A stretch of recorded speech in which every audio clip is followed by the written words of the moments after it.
Juan Ignacio González Ramírez, secretario nacional del Frente de la Juventud, fue asesinado en el portal de su casa en Madrid el 12 de diciembre de 1980.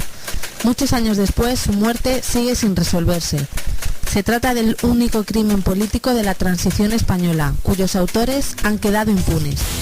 Nosotros nos negamos a olvidar nuestro sentido del deber y reivindicamos, antes, ahora y en el futuro, la memoria de Juan Ignacio González y el esclarecimiento de su asesinato.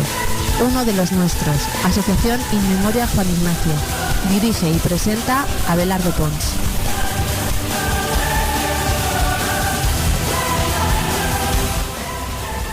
Buenas tardes. Hoy nace un nuevo programa de radio, cuyo título va a ser Uno de los nuestros. Lógicamente, pues va a ser en memoria de Juan Ignacio. Está patrocinado por nuestra asociación In Memoriam Juan Ignacio González, y en él pues queremos rendir homenaje a la figura de Juan Ignacio González Ramírez, asesinado el día 12 de diciembre del año 1980, estamos ya para los 31 años.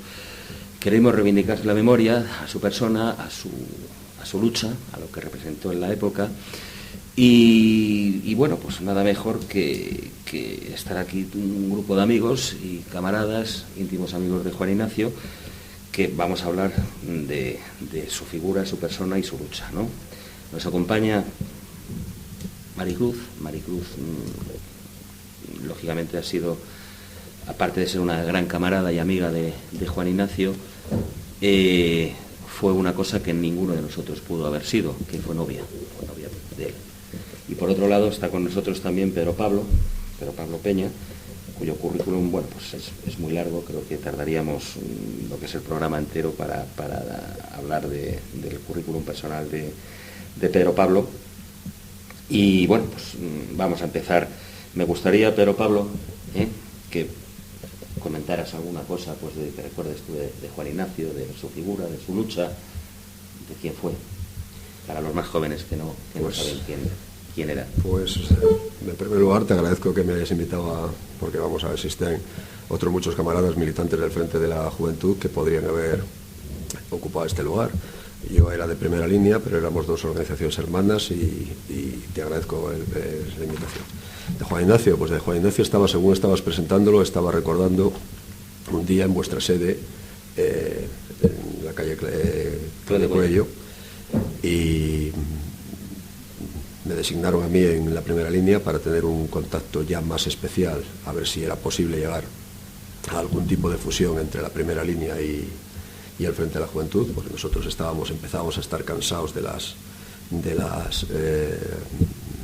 cortapisas que ponían no desde la nacional de Falange fue siempre magnífica, pero en la época de Raimundo, pero desde la provincial de Falange, la provincial de Madrid, pues era una pelea constante.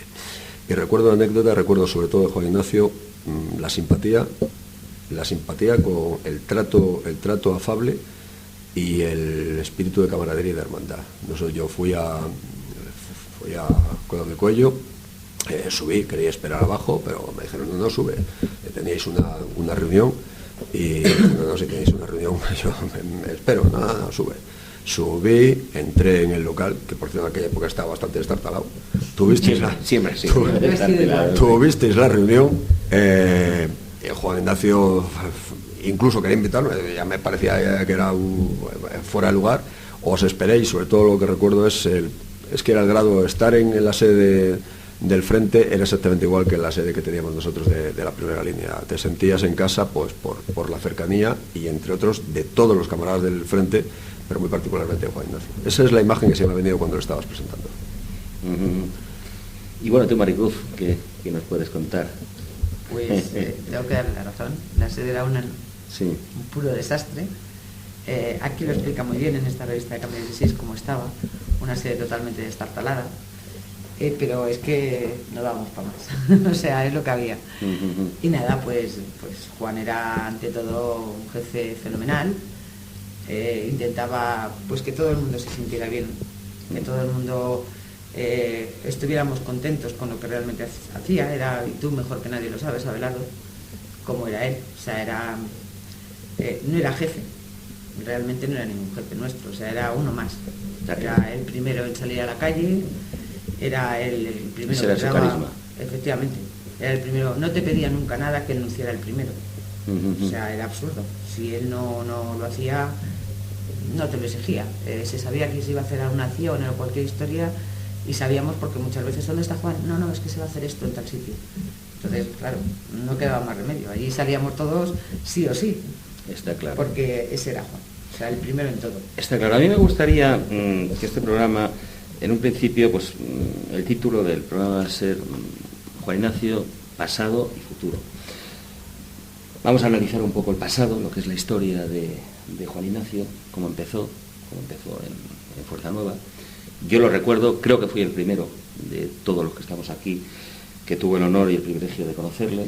Lo recuerdo que llegó una tarde, pues creo que fue la primavera del año 76, recién muerto el caudillo, y se presentó en la sede de Fuerza Nueva. Pues, en aquellos momentos empezábamos a tener casi a diario, habían bastantes altas, pero ese día yo lo recuerdo porque realmente me chocó, un personaje nuevo, distinto, con muchas ganas de triunfar, de luchar, y yo me di cuenta que tenía carisma, es decir, esa persona era alguien, ¿no? Que era alguien distinto, que era alguien diferente, con muchas ganas de luchar y de hacer algo, y efectivamente, así fue, desde el primer momento que ingresó con nosotros en nuestras filas, se destacó, y se destacó tan rápido, pues que al cabo de creo que fueron días, se le ascendió a jefe provincial de Madrid, y en pocos días más se le hizo igual a ser jefe nacional de Fuerza Joven, ¿no? Entonces, lo que sí me gustaría, y en eso Pedro Pablo y tú, Maricruz, sois grandes expertos de esa lucha dura, de militancia dura, que fueron los años, pues, de la muerte del caudillo, desde el final del 75, primero del 76, hasta el año 82, si no me equivoco, que es cuando gana las elecciones el Partido Socialista Obrero Español. Y esos momentos, pues todos sabemos que fueron momentos durísimos, de una lucha de militancia extrema, durísima, en la que cualquier acción, cualquier cosa, ir a pegar un cartel, pues suponía ya en sí una aventura por los peligros que implicaba, ¿no? Yo recuerdo pues lo que eran aquellos momentos, lo que eran las calles estaban tomadas totalmente por las hordas rojas, por las hordas comunistas, después de 40 años que decían que habían estado fuera, y la ilegalidad y tal, pues iban, yo lo entiendo, con ciertas ganas lógicas y engañados en un programa nuevo, distinto, pues en que les hablaban de libertades, de mentiras, de engaños y hasta incluso de libertades sexuales y una serie de cosas. Y entonces ese rojerío, esa gente, esa chusma, se echaban a las calles y era gente peligrosa, era gente muy peligrosa. Y creo que Juan Ignacio representó en aquellos momentos, no era él solo, lógicamente, un espíritu de combate, un espíritu de lucha contra todo aquello. Nosotros, obviamente, no éramos mayoría. Nuestras manifestaciones no era como hacían ellos, que los sindicatos, los movimientos obreros tomaban las calles, tomaban las plazas de Madrid, tomaban todo en grandes hordas. Nosotros no, éramos una militancia muy selecta, quizá, pero no era una militancia en la que estaban llevados por miles de personas a nivel de la militancia. Entonces, Juan Ignacio, desde un principio, creo que su primera orden y contundente fue ganar las calles, ¿no? Y fueron pues todos, ¿no? Tanto Primera Línea como Falange, como fue Fuerza Nueva en su momento. Creo que en aquel momento intentamos todos ganar la calle, ¿no? Y ganar la calle pues implicaba una lucha muy dura, en la que había enfrentamientos, y los enfrentamientos pues eran a diario, ¿no? Eran enfrentamientos que en muchos casos no solo eran las detenciones, torturas, palizas, sino que además eran enfrentamientos pues rojería en aquellos momentos llevaban barras de hierro, cadenas, pistolas, armas, navajas, y hemos tenido en muchos casos pues cantidad de heridos y cantidad de personas que han sido tanto detenidas como hospitalizados, etcétera, ¿no? Pero Pablo, tú eres un experto del tema, porque en tu lucha de toda la vida ya empezaste en el año 69, porque Pedro Pablo creo que cuando nació lo primero que se le dio fue una palma que salió, que era extendido al cielo, ¿no? Desde el principio yo creo que nació ya militando, y sigue luchando, y es un ejemplo de lucha, ¿no? Pero Pablo, cuéntanos un poco, pues ¿qué recuerdas tú de esa lucha? Lo que recuerdo de aquella época es fundamentalmente lo que has dicho, el escuadrismo. Es que eso tiene un nombre. Nosotros, hay una cosa en la que, vamos a ver, es cierto y no es cierto, una de las cosas que has dicho es que éramos una minoría selecta. En un principio sí, el problema la ventaja que tenía la izquierda es que al haber estado fuera fuera de las estructuras políticas del régimen, pues ellos se habían tenido tiempo, porque aquello en los últimos años no se puede llamar una dictadura. Primero, el régimen de Franco no fue una dictadura, sino un régimen nacional, un Estado nacional, un Estado autoritario, pero desde luego no exactamente, no fue una dictadura como las que ha podido tener Gaddafi o la dictadura de las juntas militares, ni muchísimo menos. Fue un régimen nacional que llegó al poder mediante una cruzada, en una guerra más que legítima, que fue bendecida por la Iglesia, y posteriormente bendecida por la Iglesia y legitimada por la causa nacional. Y el régimen era autoritario, pero de dictadura. Pero sí que es verdad que la gente, los que estábamos en aquella época muy jóvenes, pero los que estábamos dentro de los muros del régimen, pues realmente no teníamos infraestructura de clandestinidad. Claro, no podíamos tener infraestructura de clandestinidad. Lo que sí tenía la izquierda, que vamos, ya hubieran querido tener la oposición en Cuba o en la Cuba de Castro o en la Rusia soviética o en la Alemania llamada democrática, la Alemania comunista, haber podido tener la infraestructura que tenían ellos, porque realmente la persecución no era tal. La persecución era a los que cometían delitos de sangre, como era el FRAP, como era ETA, como en su momento fue el Maquis. Y efectivamente sí había unos delitos de desórdenes públicos y de propagandas ilegales, pero vamos, pensar que la inmensa mayoría de esos sindicatos, como Comisiones Obreras, nació del seno de los sindicatos falangistas, de los sindicatos del régimen, pues se indica hasta qué punto era tolerante el régimen, por lo menos tolerante hasta cierto punto. Entonces nosotros perdimos, no teníamos esa infraestructura de clandestinidad, la que sí tenían ellos, y ellos pusieron en la calle, desde luego en un principio, el Partido Comunista a toda su gente muy disciplinada, no valiente, pero sí disciplinada, y el PSOE, que parecía mentira, pero el PSOE se llevó a la mayor parte de la izquierda al final, pues porque estuvo muy avalado, que ahora lo han reconocido por la Embajada de los Estados Unidos y por la Alemania Federal, que veían con temor un hundimiento de los reformistas del régimen y un ascenso del Partido Comunista, como era en Italia, que llegara a ser un peligro enorme para los intereses de ese occidente que ellos representaban. Entonces, efectivamente, las calles, las caravanas de la izquierda eran terribles, pero terribles es que podían sacar a la calle en una caravana normalita 100, 200 y 300 personas, sí. Y nuestras escuadras, pues para repartir propaganda, a lo mejor en la mesa había 5 o 6, en los cuales 10 personas, en los cuales varias chicas. Y yo recuerdo que efectivamente, Juan Ignacio, recuerdo una reunión tremenda en esto, ¿cómo se llama?, en la sede de Fuerza Nueva, cuando Juan Ignacio era todavía, pues no sé si en aquella época era solo jefe provincial de Madrid, de Fuerza Joven, o ya era jefe nacional de Fuerza Joven. Y recuerdo, porque no solo teníamos que enfrentarnos con el Partido Comunista, con el partido, las juventudes del Partido Socialista, con los piquetes de los sindicatos, o con la extrema izquierda como la ORT o el Partido del Trabajo. Es que había, o la ODEA, que era la Juventud Organización Democrática de Estudiantes Antifascistas, que era la rama juvenil del Grapo, que eran terribles. Sí. No solo era con ellos, es que también estaba la falange auténtica. Uh-huh. La falange auténtica, que se habló, llegó un momento en que ellos no llamaban la falange histórica y ellos eran la falange histérica, como bien se les dijo, porque ellos, llevados de una idea delirante de que solo podían usar la camisa azul ellos no atacaban a la izquierda, nos atacaban nosotros. Exacto. Y en ese contexto es donde recuerdo yo aquella reunión con Juan Ignacio,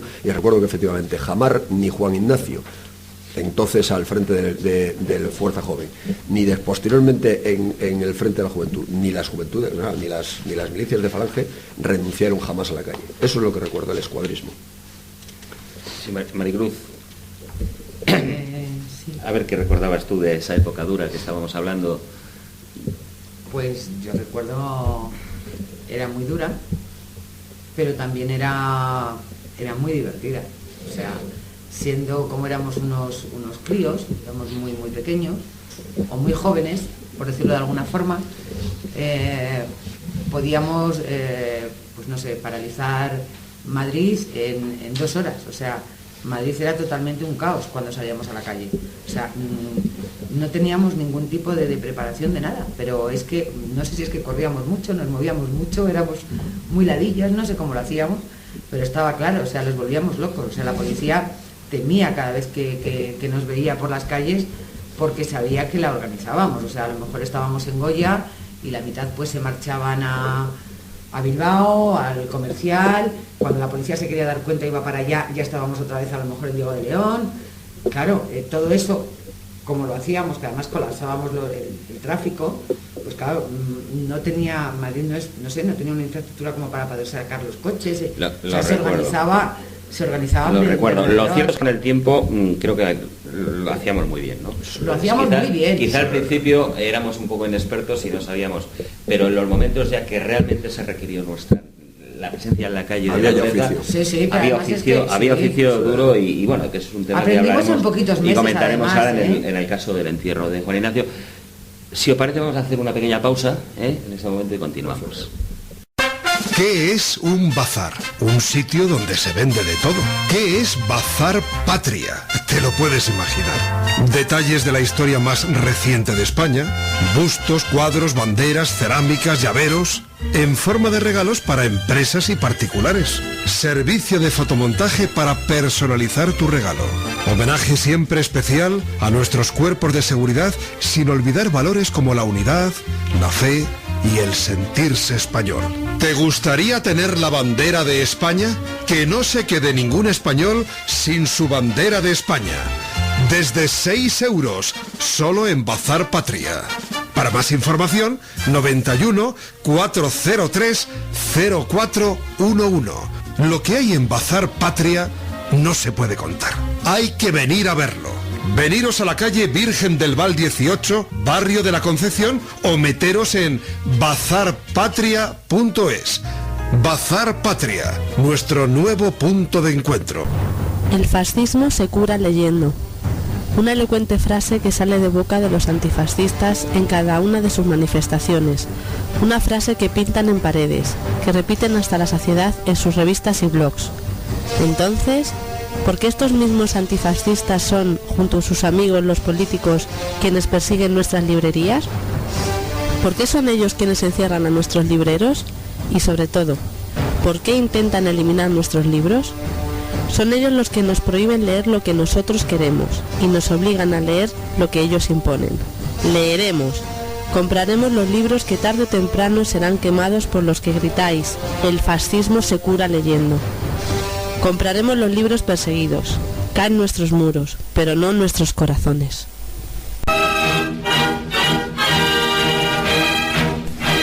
Si te cansa tanta corrección política, multiculturalidad, memoria histórica, feminismo y demás basura del sistema, lee La Antorcha Negra, el blog políticamente incorrecto. Recuerda, antorchanegra.blogspot.com.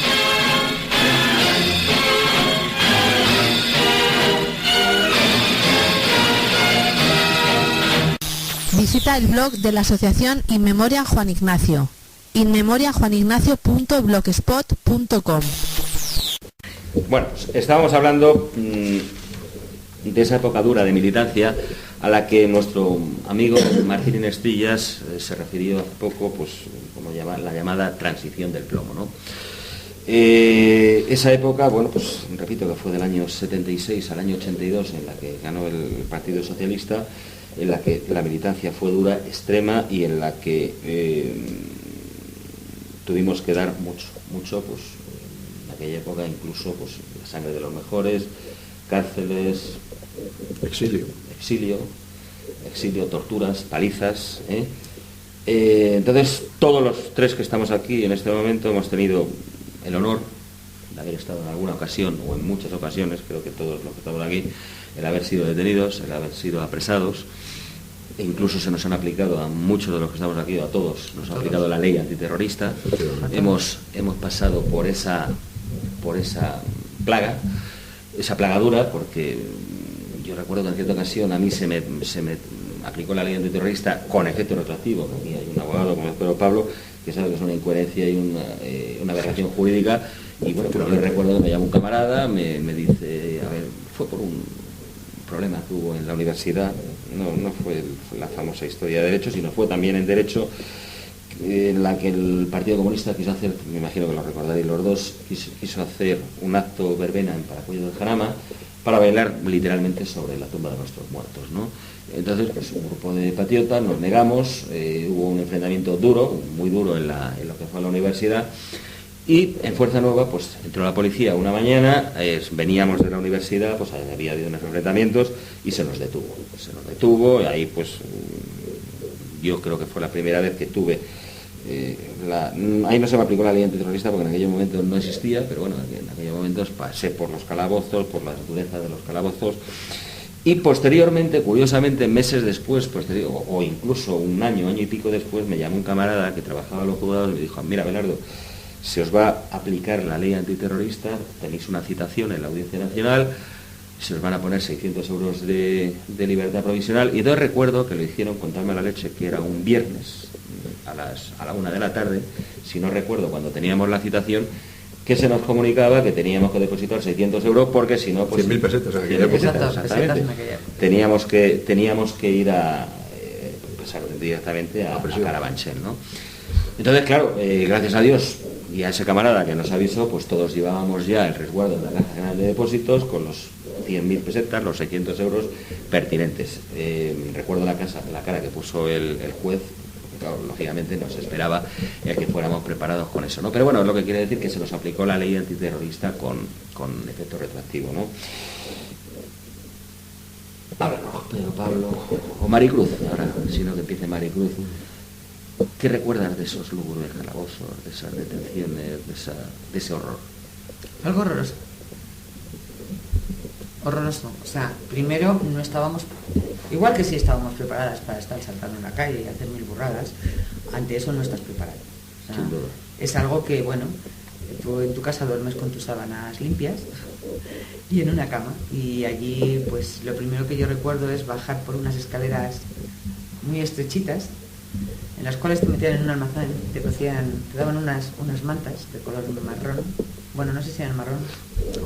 O estaban marrones por otra cosa, porque se limpiaban porque sí tenían unas manchas marrones bastante raras, sí, y unas manchas rojas que todos sabéis de lo que estoy hablando, que picaban muchísimo, eran horribles, sí, señor, y que pesaban un montón. Mucho, eran las militares, eran esas no lo sé, eran horrorosas, sí, posteriormente. Y que luego te metían en un sitio, pues no sé cuánto podía tener, 1 metro cuadrado, 2 metros cuadrados. Sí, podía tener 2 metros por 1,5 aproximadamente, y en forma de bóveda, porque eran abovedadas en forma de ¿cómo se dice? De guardilla, tipo abuhardillado, ¿no? Con unos gresites llenos de todo lo que te yo los contaba, imaginar. Me divertía, me entretenía contándolos. Pues yo no, o sea, yo era tan horrible que no, sin luz, teníamos una bombilla, porque la puerta era verde, con una cosa cuadriculada, que te la abrían o te la cerraban, y arriba había como una reja, entonces el foco estaba fuera y te entraba dentro. ¿Os acordáis? Sí, sí. ¿Y la delicatessen que nos daban de comer? Yo no comía. ¿No comías? Porque tenía que ir al baño. Ya. Y el baño era un agujero en el suelo, con 2 pies, todos así como seguidos. Enfrente, además es que lo sé perfectamente, vamos, me acuerdo perfectamente. Es que podía hacer un dibujo, eran, según llegabas había una mesa donde estaba la policía municipal, vamos, la Policía Nacional en aquella época, 2 pasillos que había, que salían de allí, y a la derecha estaba el inodoro, por llamarlo de alguna forma. Que era un vulgar agujero. Era un agujero en el suelo. Y te daban 2 trocitos de papel de periódico. No lo sé, porque cuando íbamos allí... no eran más grandes que un teléfono móvil cada uno. Sí, pero es que cuando íbamos allí, y yo era mujer, no lo sé, quería que lo hablaras, eso sí. Entonces, con lo cual, yo intentaba no hacer nada, porque es que era horroroso. Puro. Con lo cual, si comías, tendría que ir al baño, y yo no quería ni acercarme. Sí, porque entre otras cosas, en fin, Maricruz es muy... no quiere contarlo, pero vamos, sé que habían dentro de esos carceleros, porque no tenían otro nombre, señores agentes que si no te pegaban, señores agentes, como decía, que eran unos vulgares carceleros, estaban pendientes de cuando una chica pudiera ir al baño, que era con la puerta abierta, pues para poder espiar y sacar así sus miserias repulsivas, ¿no? También digo la verdad, no eran todos ni muchísimo menos, obviamente, ¿no? Porque no vamos a generalizar, porque en todos los gremios, sean fontaneros o sean policías, han existido gente magnífica, extraordinaria y gente mala, ¿no? Yo te puedo decir una cosa, Belardo, perdona que te corte. De las veces que he estado allí, y he estado 2 o 3 veces, lo que recuerdo de los 10 días, solamente había una persona, y era un señor mayor, que era normal, el único. y que además no se atrevía ni siquiera a decir nada por miedo a que sus compañeros le oyeran. Entonces, cuando únicamente a lo mejor te subía para arriba a declarar, que normalmente suele ser a altas horas de la madrugada, si le tocaba a él el turno, entonces te decía, yo es que no puedo y tal, no sé qué, por miedo, pero tranquilas, y era el único que te daba ánimos. El resto, de todos los que estaban abajo, yo no sé si es que nos los ponían a posta, pero eran unos cretinos. Yo recuerdo en una de esas detenciones, nosotros comíamos el buffet maravilloso que nos daban, que generalmente consistían en unas lentejas frías con una cuchara de palo mohosa, enmohecida de color verde, que por cierto, en varias ocasiones cogieron, menos yo, todos cogieron piorrea, sangraban por la boca, precisamente por esas cucharas verdes mohosas. Sangraba yo, la verdad es que venía con mucha hambre después de los interrogatorios, larguísimos interrogatorios, después de estar colgado y tal, pero bueno, yo quizá mi ansiedad me la cortaba comiendo, siempre me gustaba comer, ¿no? y me comía las famosas lentejas que realmente eran incomestibles, ¿no? Pero sí recuerdo que un guardia que era canario me comentaba, incluso con lágrimas en la cara, ¿no? Me contaba que tenía que servir comida, habían detenido a unos grapos, estando nosotros, y cómo a esos grapos se les estaba trayendo la comida desde una cafetería por órdenes de instancias superiores y nosotros nos teníamos que estar conformando con todo eso. En esa ocasión sí estaba yo detenido, estaba con Juan Ignacio. Juan Ignacio se lo había acusado, como en muchas ocasiones, de un asalto a una unidad, a una facultad, que él no estuvo, puedo dar fe que él no estuvo, ¿no? Y entonces yo recuerdo que se acercó a Juan Ignacio estaba en la celda de al lado, contigua mía, ¿no? Y ese hombre que era canario, un hombre mayor, policía, le dio las gracias a Juan Ignacio porque él decía que él, estando en Vascongadas, estuvo cuando asesinaron al comandante Imaz, y cómo fue Juan Ignacio con sus chavales, con su gente, yo estuve con él, estuvimos en el entierro del asesinato, si recordaréis, del comandante Imaz. Fue duro porque veíamos ese miedo reflejado, incluso en los mandos de la Policía Nacional. Había terror, no se dejaba actuar, se sacaban por las puertas de atrás como si fueran verdaderos delincuentes a los asesinados por la ETA. Y yo contemplamos, Juan Ignacio contempló con estupor y con bueno, no sé si extrañeza, y es como cuando decidimos sacar a hombros el féretro, cómo era escupido por los mismos asesinos, por los simpatizantes, lógicamente, cómo levantaban el puño y escupían al féretro. Juan Ignacio, obviamente, conociéndole como era, no lo consintió más de 3 segundos, dio la orden de carga y generamos una carga en aquellos momentos ante los totazos de la policía, de los rojos, de los etarras y todo, ¿no? De ver cómo en su propia tierra y en su propio terreno se les hizo una carga dura y agresiva, ¿no? Contra ellos. Y fue testigo de excepción quizá ese policía, ese hombre canario, ¿no? Y contaba cómo tenía que tenía en esos momentos que llevar la comida de una cafetería, una comida de lujo a los asesinos, a los mismos asesinos, y sin embargo a nosotros sí habíamos estado ayudándoles en todo momento, que éramos, podría decirse, primos hermanos en la hora de ser asesinados por la ETA, ¿no? Que tenía que hacer de carcelero.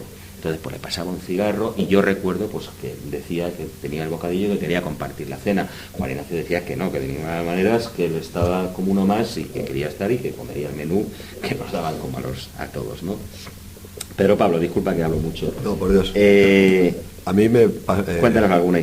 A mí me pasó un poquito igual que estoy recordando ahora mismo una.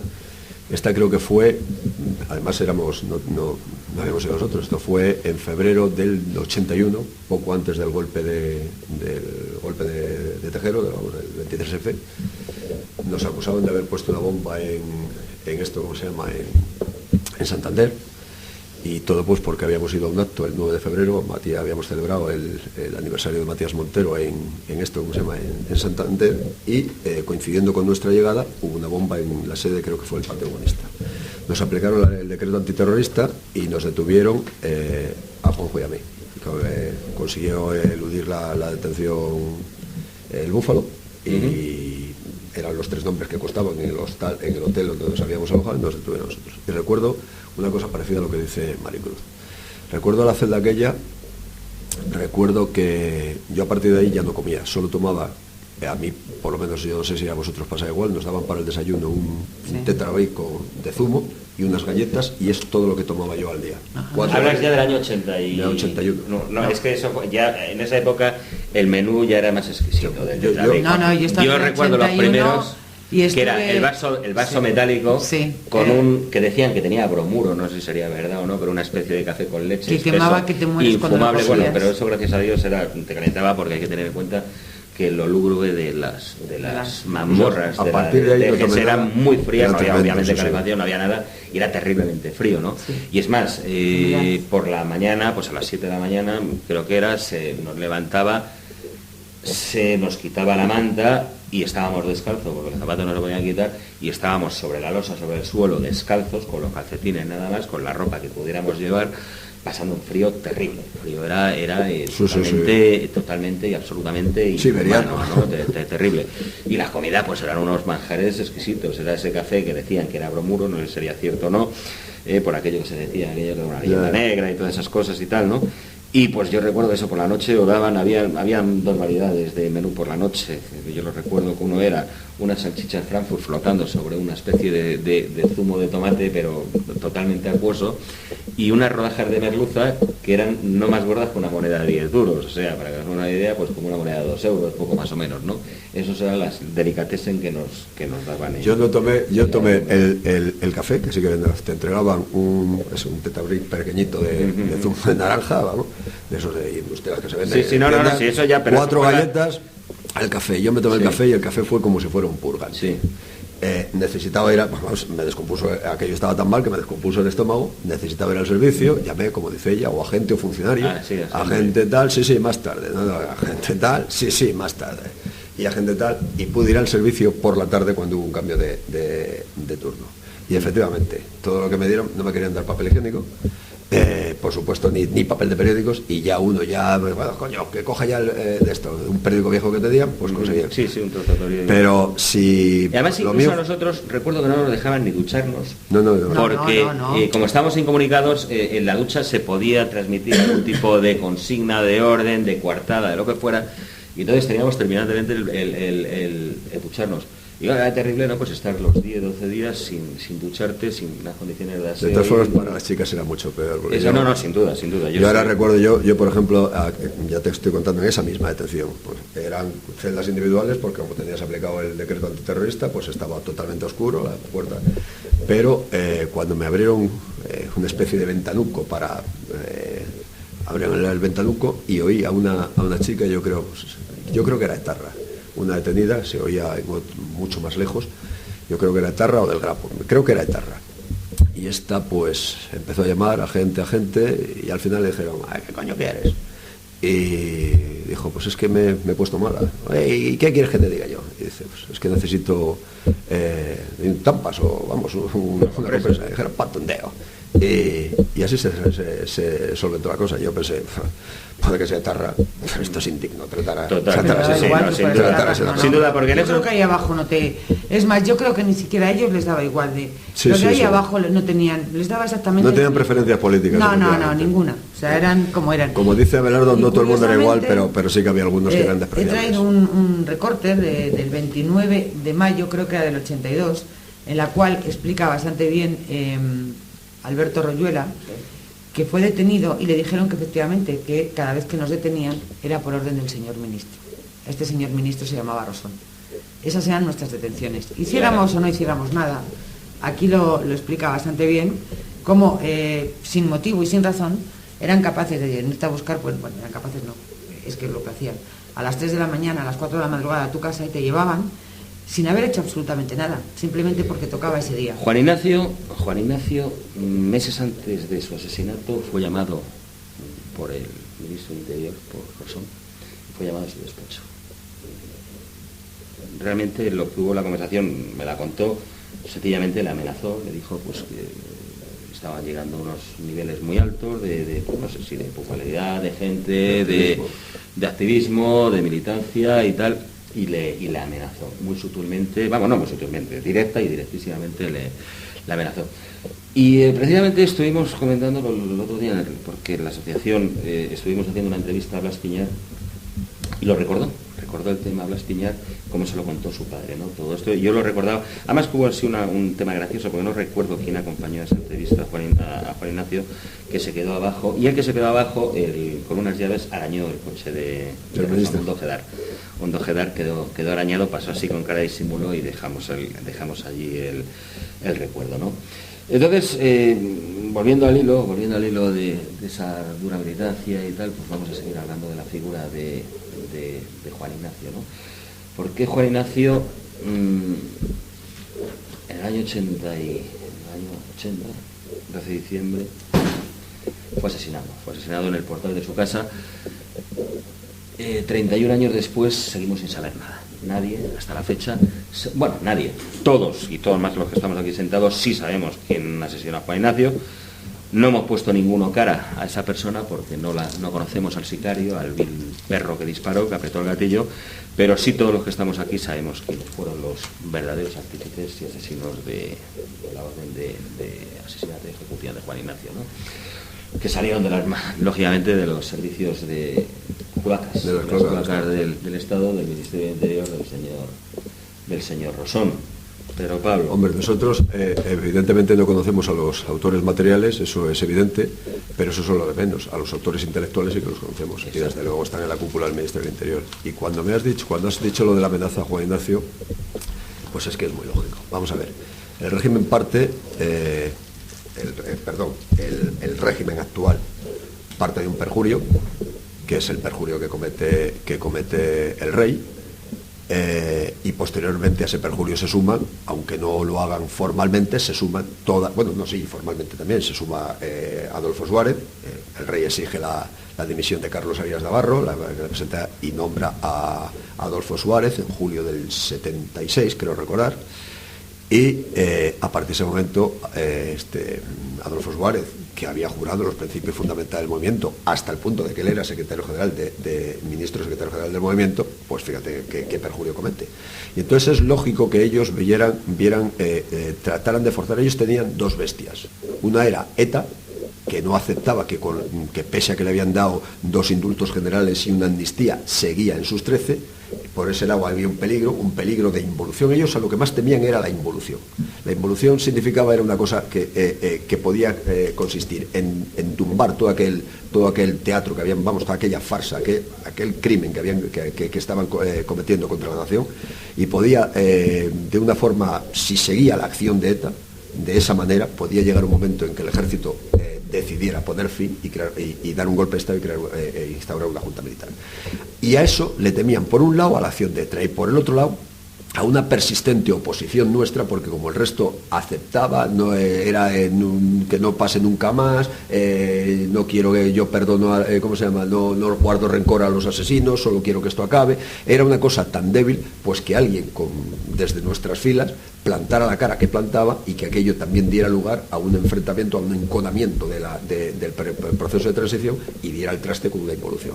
Por eso eran las detenciones a sabiendas en muchos casos de que la acción no la habíamos cometido, en otros casos de que no era una acción terrorista sino una acción de enfrentamiento previamente provocados y en los cuales solo los detenidos éramos nosotros.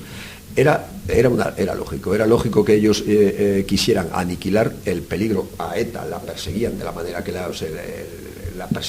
que tenían que perseguirlo, con las fuerzas, una acción como la de ETA, que era un auténtico ataque al Estado, pues lo tenían que repeler como lo repelían. Primero trataron de negociar con ellos, mediante los 2 convencerlos, mediante los 2 indultos, la amnistía y la recompensa económica, porque creo que recuerdo que se ha publicado oficialmente que algunos se llevaron 2,5 millones de pesetas.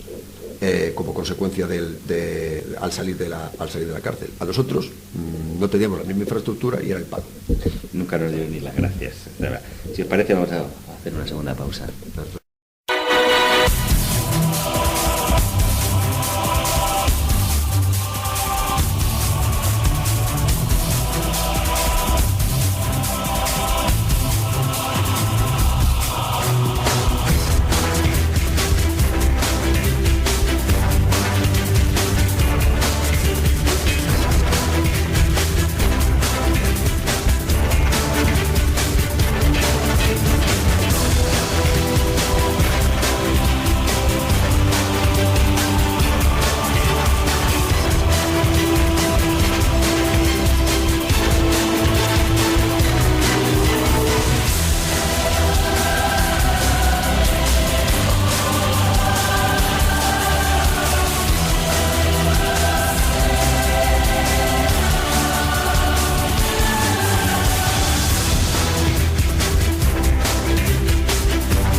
Maricruz, por favor, acláranos una cosa. ¿Es verdad que Juan Ignacio estuvo en el FRAP? No, no es cierto. Y me gustaría que... He traído una revista, una entrevista que le hicieron a Juan Ignacio, de Cambio 16, en el cual le preguntaron, además, le preguntaban sobre California 47, porque también nos lo echaron la culpa a nosotros, como tú bien sabes. Hombre, lo sé mejor que nadie, porque entre otras cosas nos lo echaron a José Luis Barranco, alias habla aquí, sí. Y a Belardo Pons, que fuimos los que pusimos la bomba. Curiosamente, permíteme que lo explique, murió en el atentado de California 47 una tía abuela de Kung Fu. Y entonces, además, uno de los miembros del Grapo que estuvo implicado en el asunto fue Abelardo Collazo Araujo. Entonces, como no había más remedio, que intentaban dar la similitud de extrema izquierda y extrema derecha, pues dijeron, pues ya está.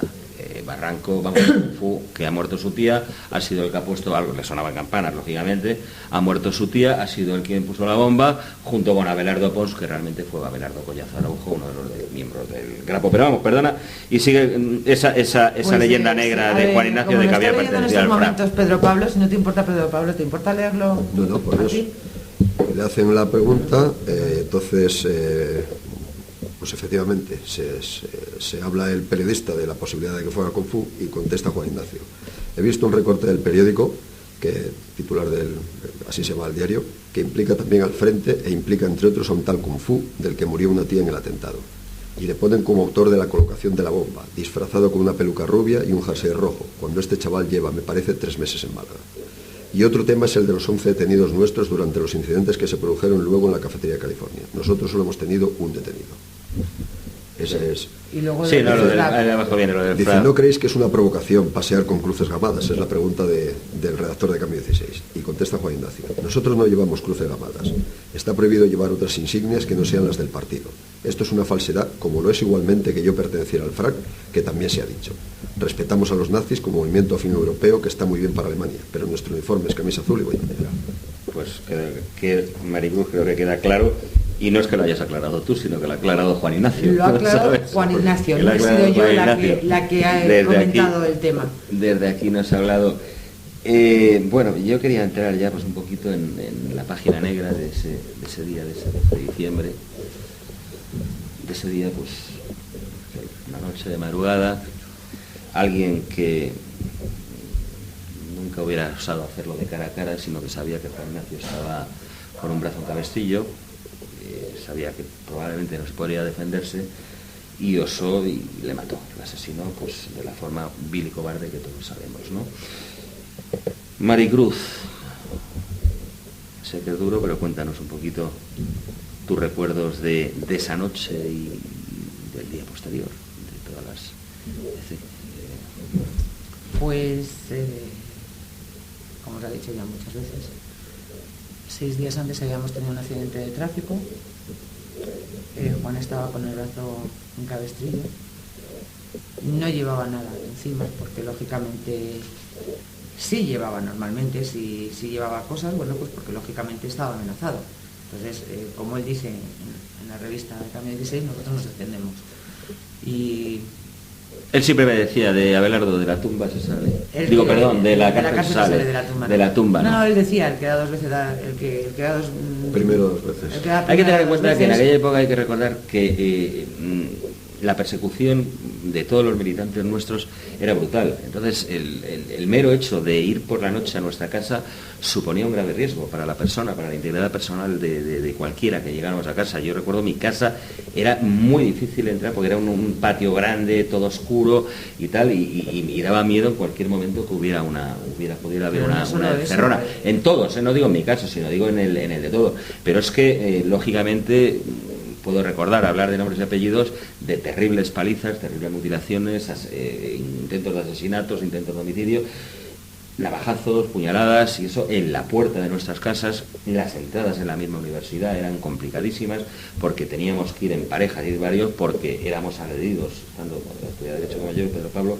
Entonces el estar en una universidad teníamos que ir en muchos casos acompañados, íbamos 2 o 3, ¿por qué? Porque podíamos entrar en el servicio, como nos pasó a varios, y eran brutalmente aporreados y tal, ¿no? Entonces, Juan Ignacio, pues lógicamente sabía que estaba amenazado y él, como muchos miembros, tenía la obligación y la necesidad de llevar un arma. Hoy en día todos los secretarios nacionales razón. Normalmente suelen llevar escolta.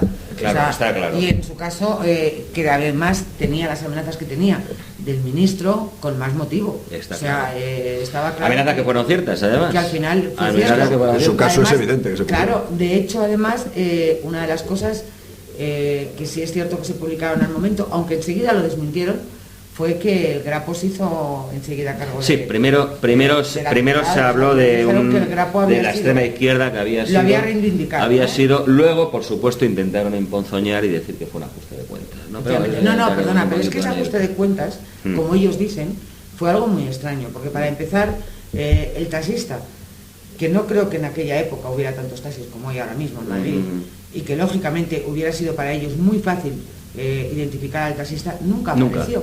O sea, y curiosamente Juan fue en taxis a su casa y Juan le dejaban en la puerta de su casa, con lo cual es rarísimo la historia.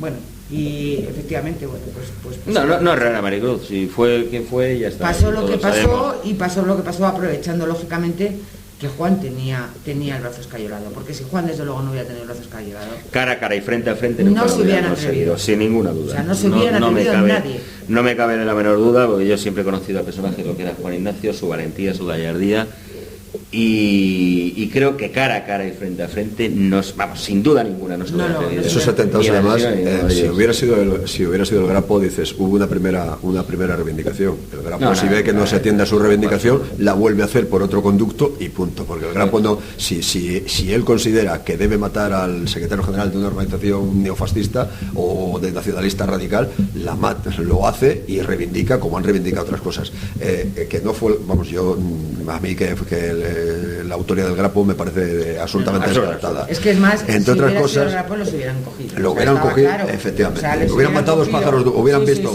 uno muerto, qué alegría, y el ajuste de cuentas. Y el ajuste de cuentas es falso. Cualquiera que conociera no solo a Juan Ignacio, sino a las personas que estaban a su lado, Juan Ignacio era un ser querido, admirado, respetado y no tenía enemigos. Yo quiero hablar sobre ese tema también. Yo también quiero hablar sobre eso. Era absurdo el pensar que cualquiera de sus chicos, de sus muchachos, de sus compañeros, de sus hermanos, como se intentó, exactamente, de sus hermanos, era totalmente, y es totalmente absurdo el haber intentado emponzoñar el nombre de algunos camaradas que eran, pues eso, hermanos. Mira, yo quiero aclararte una cosa.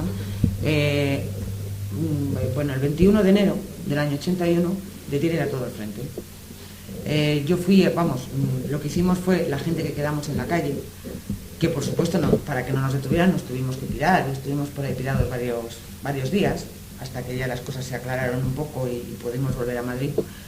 Y luego después ellos pasaron a la cárcel de Alcalameco. Yo fui a verles.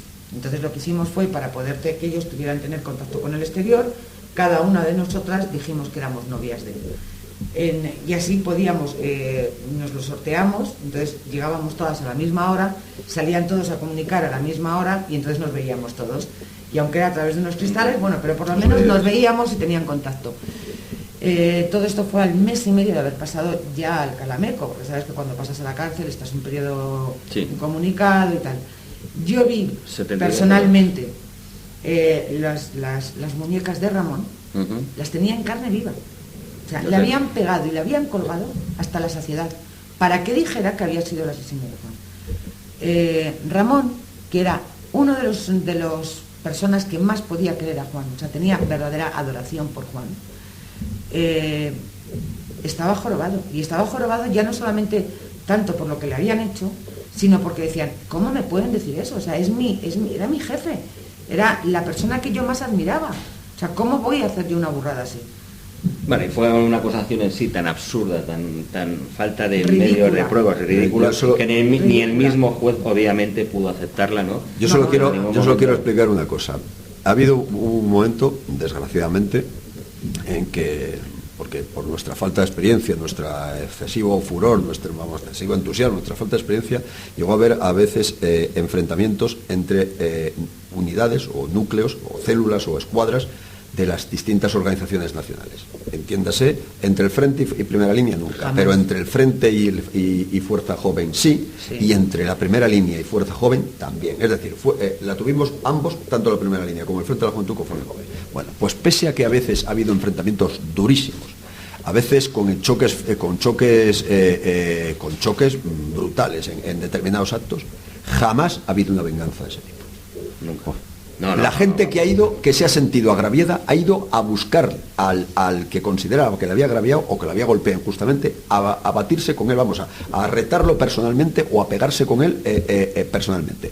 Pero entonces hubiera sido de tener nuestra gente esa condición, hubiera dicho, bueno, pues este me abrió la cabeza en tal enfrentamiento y lo mato. Es que gente del Frente hiciera eso con Juan Ignacio es impensable, como no hubiera sido impensable que gente de la Primera Línea lo hiciera con Juanjo, con el Doc o conmigo. Sí, eso era impensable. O incluso la gente del Frente con la gente de Primera Línea, hubiera o la sido gente de Primera Línea con el Frente.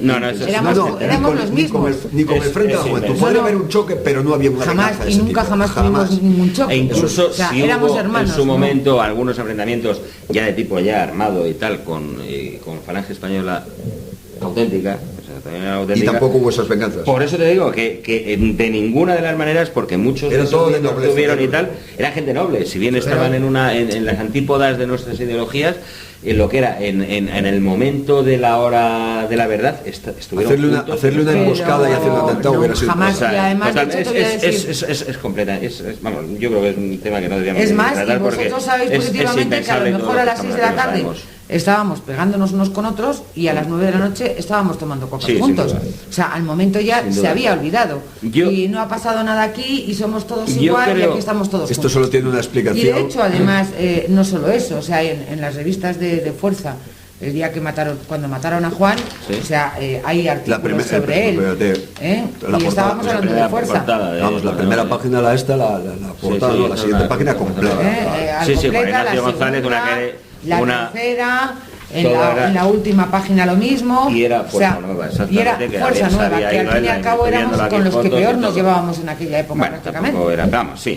Era algo absurdo y ridículo. Yo creo que Juan Ignacio siempre levantó una bandera, que era la bandera de la unidad, pero era una bandera de la unidad que era por su simpatía, su nobleza, su bizarría, su simpatía, su saber estar. Era un hombre que cuando estaba él, pues automáticamente se proclamaba, pues digamos, como líder de todos los grupos y tal que estábamos, era él quien llevaba la voz cantante y quizá era el que estaba en la postura siempre negociadora, intermedia, de amistad entre unos y otros. Y además yo me gustaría, porque creo que Juan Ignacio ganó la batalla como el Cid, porque Juan Ignacio no ganó la guerra, obviamente, pero sí ganó muchas batallas, pequeñas batallas, y creo que una de las batallas más difíciles que ganó fue precisamente el día de su entierro, en la que estuvimos precisamente hablando del tema de unidad. Yo recuerdo aquel día, aquella noche, aquella larguísima noche de guardia, de desencanto, de hundimiento, porque la verdad es que estábamos todos hundidos, destrozados, hechos polvo, porque claro, todos en aquella época pues estábamos, sí, la militancia era dura, todos sabíamos que aquello no era un juego, pero bueno, sabíamos que los riesgos eran limitados a una paliza, a una puñalada, pero en aquellos momentos todavía no estábamos pensando el que pudiéramos llegar y que nos ver morir y verlo tan directo, y además una persona en la que era como un hermano en la que todos lo queríamos, ¿no? Entonces cuando vimos que aquello era verdad, que iba en serio, que habían matado a Juan Ignacio y que el próximo podíamos ser cualquiera de nosotros, de los que estábamos allí, pues era duro, ¿no? Era como una noche durísima. Yo recuerdo que hicimos guardia, estaban los chavales haciendo guardia, no faltó en ningún momento en que el cadáver quedara solo, sino que estuvo velado en todo momento por sus camaradas, por sus chavales, por sus jóvenes chavales. Y yo recuerdo aquellas, un segundo, Maricruz, antes de salir para trasladar los restos, no teníamos autorización del Ministerio del Interior, por supuesto, para trasladar los restos, sino que había que meterlo en el coche fúnebre, llevarlo directamente y darle sepultura, ¿no? Eran las órdenes que había en el Ministerio del Interior. Yo recuerdo ese comandante, quiero recordar que fue Paulino, que estaba a órdenes comandante Paulino, si no me equivoco, que estaba a las órdenes de la Policía Nacional. Cuando llegó, subió arriba directamente y nos habló a todos los que estábamos allí, todos los que estaban al cargo de aquello, y dijo: de ninguna manera vais a llevarse, que queréis llevar a Juan Ignacio en Hombros y no lo vais a conseguir. Tengo órdenes y he traído a los mejores de mis fuerzas antidisturbios, a toda la reserva, para que Juan Ignacio sea llevado, pero en un coche, en un furgón. Y de ninguna de las maneras.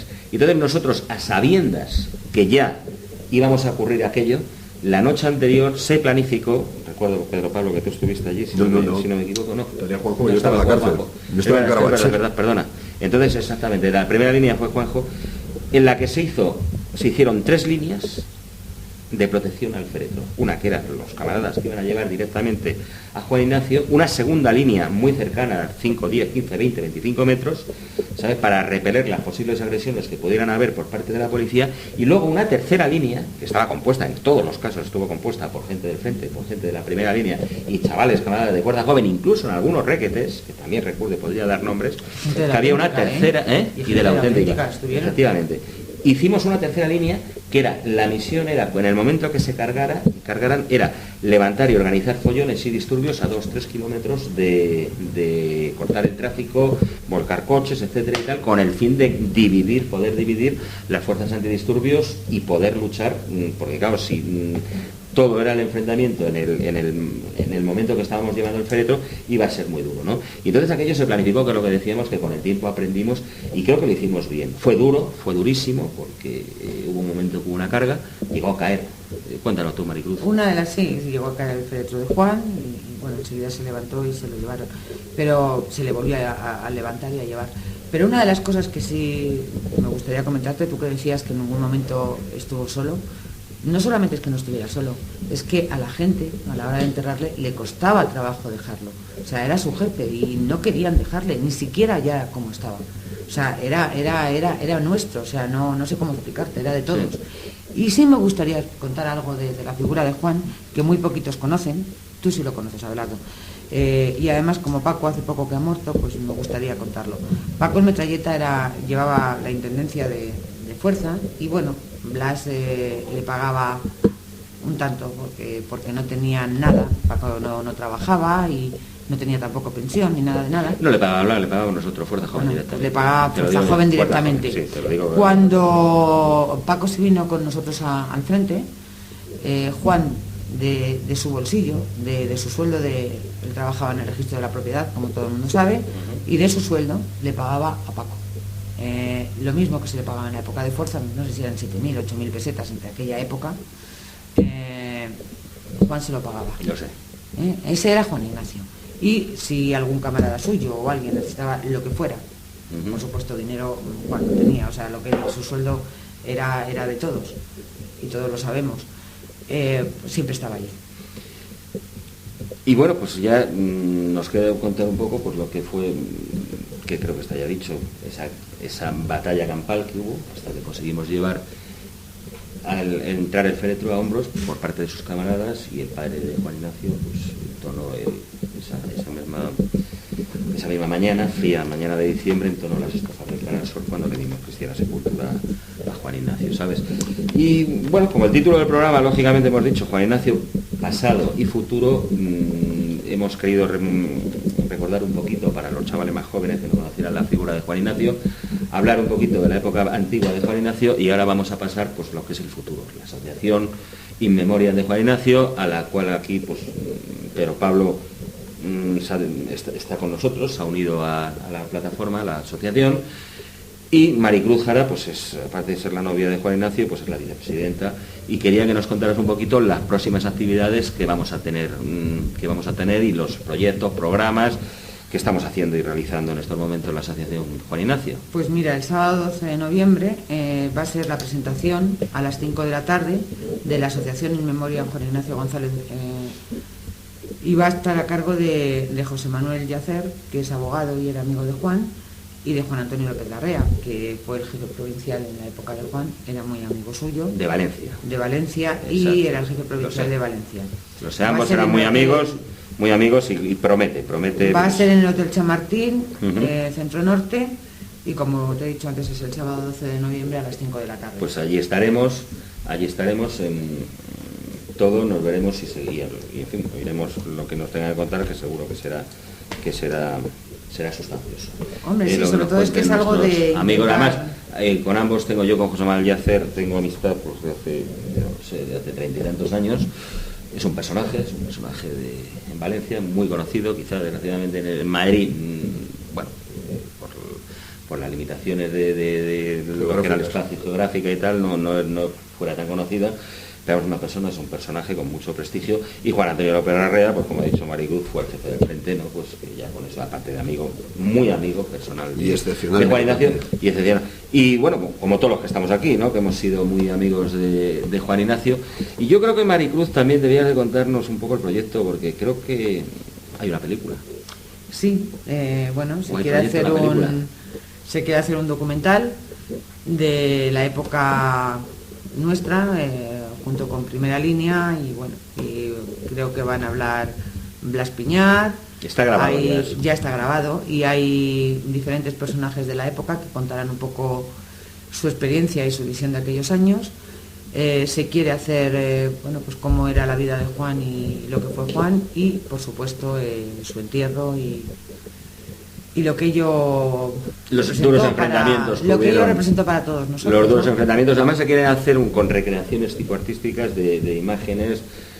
Vamos a utilizar extras, en fin, extras por supuesto, la asociación, pero bueno, no solamente siendo pobre, esto. Lo vamos a hacer con camaradas, ¿sabes? Con chavales jóvenes. A nosotros no nos va a tocar ser, tú no vas a ser la novia, me imagino, de Juan Ignacio, porque ya no estamos nosotros sabemos más bien de los policías cabrones que hay, ¿sabes? Y tal, nosotros probablemente seremos algún rojo, o algún, no sé, o algún policía. No sé lo que seremos, pero bueno. Me quería decir una cosa, que es que yo efectivamente no pude estar vamos. Es verdad, perdona. No, pero vamos, sí quería decir una cosa. No pude estar en el entierro de Juan Ignacio porque estaba en prisión, estaba en Carabanchel, pero sí que recuerdo cuando salí que una de las acciones que con más orgullo ha llevado a la Primera Línea es precisamente haber cubierto, contribuido a cubrir el entierro de Juan Ignacio. Estaba orgulloso todo el mundo de aquello.